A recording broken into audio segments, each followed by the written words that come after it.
মাম্মার একটা জিনিস দেখবে, কি বলবো আমি, মানে বুঝতে পারছি না। ওকে আমি স্যালাক মানে সেইগুলো দিয়েছি, ও খাবে না, ঠিক আছে।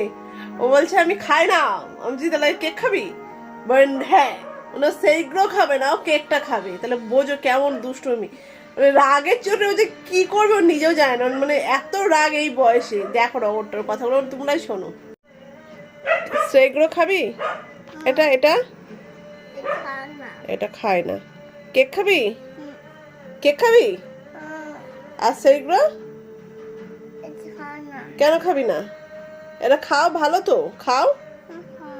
এ না না, খাও, আমি দিচ্ছি, খাও খাও। খাবে না, দেখেছো কেন? কেক খাবে তো? তুমি এটা খাবে না কেন বলো?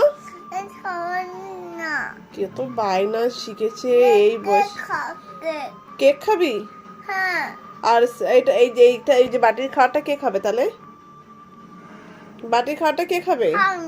কেন খাবে না? হাতের চুড়ি কোথায়? হাতের চুড়ি দিদি নিয়ে গেছে? কেন?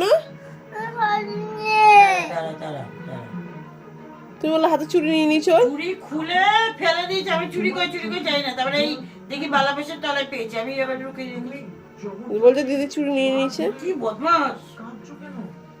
আচ্ছা ঘুমায়নি, ঠিক আছে, ঘুমটা ঠিকঠাক হয়নি বলে এত দুষ্টুমি করছে। মাম্মাটা খেয়ে নাও। কেক তো নেই, তাহলে কি করব? কেক আছে? কোথায় আছে কেক? কোথায় আছে ও জানে। কেক খায় না, এবার চিজ খা। চিজ চিজ কোথায়? চিজ নেই। দাঁড়া, কেক দিচ্ছি। না, এটা কেকটা খাও, কেকটা খাও। এই যা খাওয়াটা পড়ে আছে তো, কেক চিজ নেই, কেকটাই খাও। চিজ শেষ, আবার কালকে এনে দেবো। কেমন জ্বালাচ্ছ জানি কোথায় আছে। এটা খাও।